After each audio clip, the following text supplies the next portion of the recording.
অসমত আন্দোলন আছেনে? মুখ্যমন্ত্ৰীয়ে কয় নাই। য'ত মানুহে ৰাস্তাত ধৰ্ণা ধৰ্মঘটৰ পৰিৱৰ্তে বিকাশৰ আন্দোলন বিচাৰে, সেই অঞ্চলতে বিকাশৰ গংগা বয়, তাক মই বিশ্বাস কৰোঁ। চচলে কয় আছে।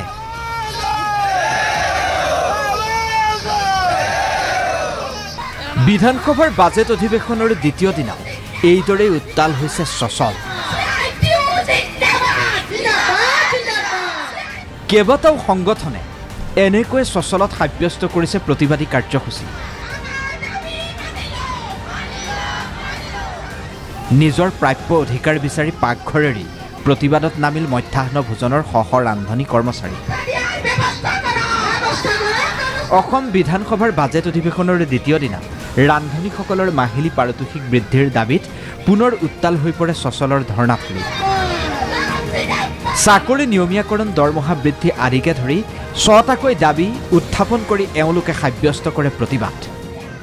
আমাক মাহেকত 10,000 টকাকৈ ধাৰ্য কৰিব লাগে।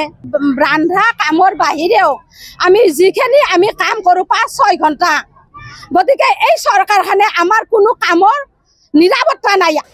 মধ্যাহ্ন ভোজন ৰান্ধনী কৰ্মচাৰী ইউনিয়নৰ উদ্যোগত গুৱাহাটীৰ চচলত ৰূপায়ণ কৰা এই প্ৰতিবাদী কাৰ্যসূচীত শতাধিক ৰান্ধনীয়ে অংশগ্ৰহণ কৰে। ন্যূনতম মজুৰি তেওঁলোকে 10,000 টকা আদায় দিবলৈ চৰকাৰক দাবী উত্থাপন কৰে। আমাৰ যিখিনি দেহাৰ আমাৰ পাৰিশ্ৰমিক শক্তি, এই শক্তিখিনি আমি ক্ষয় হৈছে, কিন্তু আমি এই চৰকাৰখনে আমাক সেইমতে একো আমাক মাননি দিয়া নাই। আমি বিচাৰিছোঁ আমাক মাহেকত 10,000 টকাকৈ দিয়ক। এইবাৰ মন কৰক এই দৃশ্য। এয়া জনস্বাস্থ্য কাৰিকৰী বিভাগৰ অস্থায়ী কৰ্মচাৰীৰ প্ৰতিবাদ। চৰকাৰ বিৰোধী শ্লোগানেৰে মহানগৰীৰ চচল উত্তাল কৰিছে এওঁলোকে। মানৱ অধিকাৰ খৰ্ব হোৱাৰ অভিযোগ তুলিছে এইসকল প্ৰতিবাদকাৰীয়ে। সোমবাৰে নিশা এওঁলোকে প্ৰতিবাদস্থলীলৈ আনিছিল খাদ্য সামগ্ৰী আৰু নিশা কটাবলৈ কিছু যাৱতীয় সা সামগ্ৰী, কিন্তু আৰক্ষীয়ে সেই সামগ্ৰীসমূহ অনাৰ ক্ষেত্ৰত বাধা আৰোপ কৰাৰ পিছতেই এওঁলোকে লঘোণে থাকিবলগীয়া হ'ল।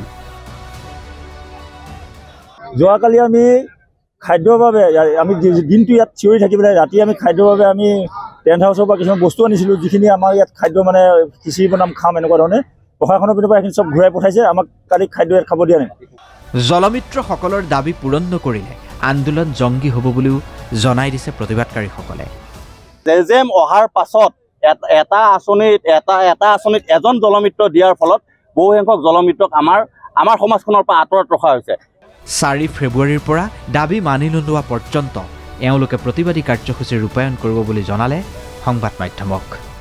কেতিয়াবা আন্দোলন কৰাৰ কাৰণে কয় যে PHC মানুহ, আৰু যেতিয়া আমাৰ পঞ্চায়তে হাৰাশাস্তি কৰে তেতিয়া কয় আমি পঞ্চায়তৰ মানুহ। গতিকে আমাক ফুটবলৰ দৰে খেলিছে।